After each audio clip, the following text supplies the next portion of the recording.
trying to help this person understand what God is, who God is, said, does dark exist? And the person is like, well, of course. The pastor said, no, it does not. Darkness does not exist. Darkness is the absence of light. Light exists. Darkness is when the light is absent, gone. Now when there's light, so you go to the next one, we see figures, we see things that may or may not have been there because we didn't think they existed. If you go to the next one, sometimes light gives you the most magnificent view, the most incredible thing that is revealed to us, because now our eyes can see what God has created. That's the whole point of John chapter 1. Jesus existed from the very start.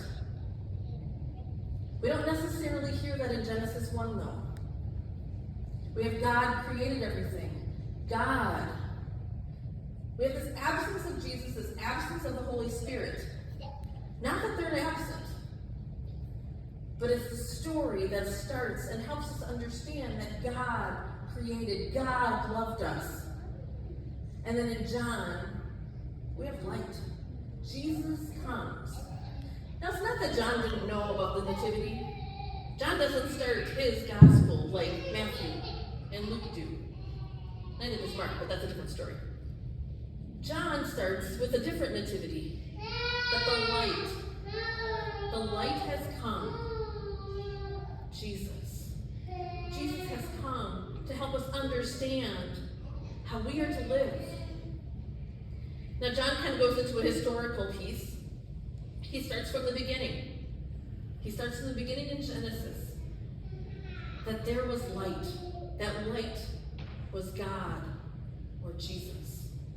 And then as he's given us that historical stuff, he's giving us eyewitness accounts. Have you ever noticed, like, tall tales, legends? What are in legends? Do you hear details? Has anybody read the Iliad? Maybe you did in high school, but you don't remember it? Yeah, I don't remember much of it either. The Iliad and many other great stories, legends, talk about this idea, this plot to get the character to be who somebody really, like who you want to be. And yet that's not how John starts his gospel. It's historical because John was there. John knew who Jesus was. And so his story is an eyewitness account. It is historical. John doesn't start to tell you that all of these great things happened or that there's all of these other details. No, he says, I, John, saw. I, John, witnessed Jesus. And he tells you a whole lot of other things if you read that Gospel of John.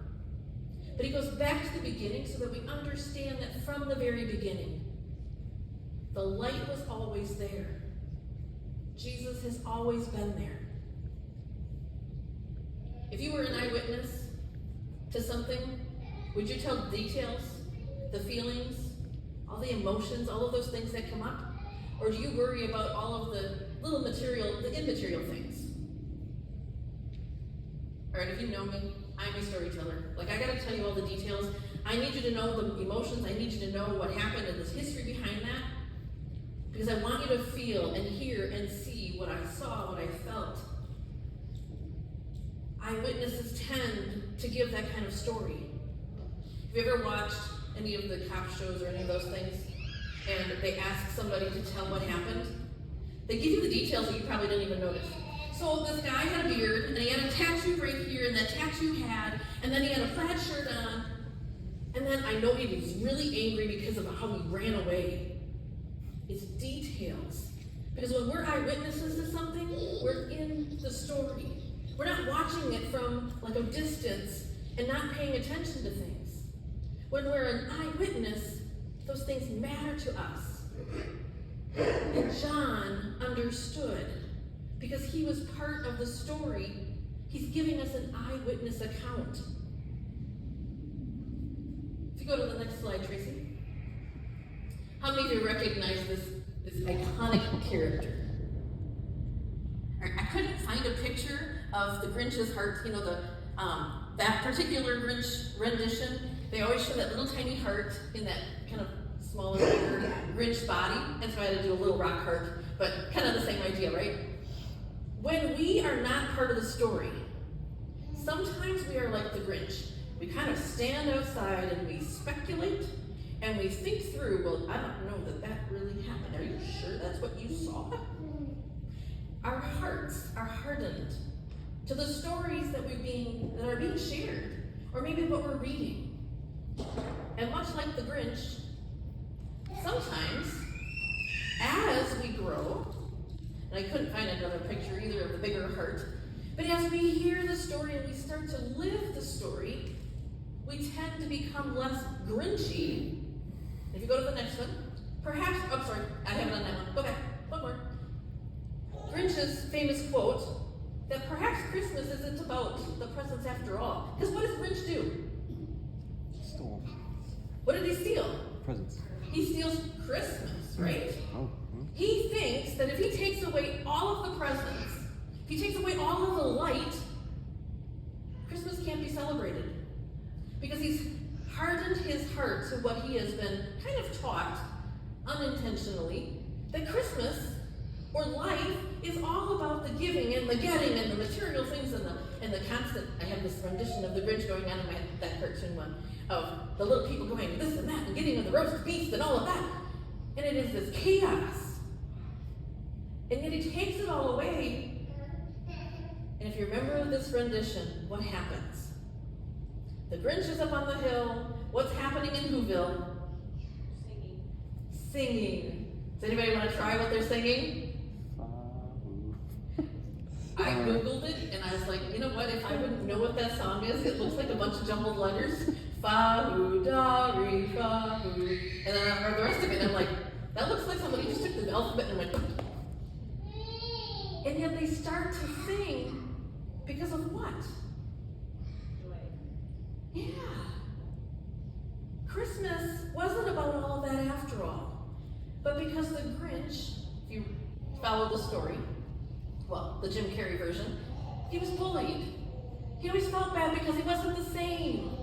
His storyline was different than everybody else's, or at least he thought. And little Cindy Lou Who tends to come to the Grinch and doesn't understand why he's still so ornery. Because that's not what Christmas is about anyway. We just want you to be here. We want you. We want your presence because you matter. And in that storyline, the Grinch goes through all sorts of stuff, but don't we all? When someone starts to get to know you, they genuinely care. You can feel that. Don't your walls start to kind of come down a little bit? And then they go back up because, whoa, nope. You're too close now. And much like the Grinch, our hearts then tend to grow just a bit. All right, the famous Jim Carrey scene. Because his heart is growing and he doesn't know what to do with it. He's not sure what that feeling is. It's that warmth, it's the light. He's been living in darkness, in a sense. And when the light, when the love starts to resonate within inside of him, it's a feeling he's never felt. And yet he allows himself to feel just a little. So now if we go to the next one, Tracy. This is what happens. I apologize, these are really tiny. So the very first one, it's hands. I was trying to get the idea of fellowship. And if I Google pictures, fellowship, I get lots of word art and whatever. And I thought, okay, this works. Lots of hands, fellowship. When we come into fellowship, we start to work together. We are maybe not like-minded exactly. We still have our own differences. We have our own ideas. But we start to kind of work together for the greater good, for Jesus. Because we start to realize, like the Grinch, it isn't about me. It isn't always about what I want, what I think, what I say. It's about Jesus instead. And then, my emojis there is all sorts of stuff. Yes, we can feel joy. But sometimes, one of my favorite emojis up there is this big smile. I sent it to my friend Janelle one time, and she's like, I don't know what that emoji means. And I'm like, I don't know either, but I like the smile. And so she Googled it, and she's like, it's supposed to be that you're excited or nervous. And I'm like, that's not what I meant when I sent you that. I was just really, really excited to see you. She's like, we probably should Google these before we send them to each other. I said, or we just make up our own, whatever they mean. Because we should be excited when we finally feel like the Grinch, that love, that light. It should resonate inside of us, and it should come out of us so that we have fellowship, that we have the light of Christ in us so that it goes out to everyone else. Now, I left all of the other emojis on there because much like the Grinch, we feel them too. When we start to understand that Christ loves us for who we are, we do start to change, but we kind of go back in this circle, this like figure eight, and this back and forth where, I don't know that this is really for me. Like, I don't know, people are just trying to get to know me, and I don't know if I like that. And so some of those emojis are kind of what we go through. Or sometimes maybe we push back. You don't know what I've done, you don't know who I am, you do not understand, I cannot. Those are okay too, because Christ meets us where we're at. And he helps us to walk through each of those with that fellowship. That last picture on there is my best interpretation of relationships. Now there is even a little bit too neat, I'm going to say, because sometimes our relationships, they're all interconnected, right? But sometimes that top one on the very top left connects to the very one on the bottom right, and it's like this. That's how we are. We messy human beings are designed for relationships, but it's not always mapped out like that. This nice flow chart that starts here, and then we move to these pieces, and everything just goes great. No. We live in a broken world. And unfortunately, we create some of our own issues. And back to that emoji piece where we push people away, sometimes that relational chart down there gets super, super messy.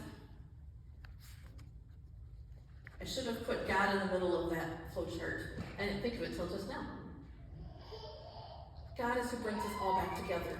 The light helps that relational flow chart come back to him. Because then when we are flowing from him, we can flow to others.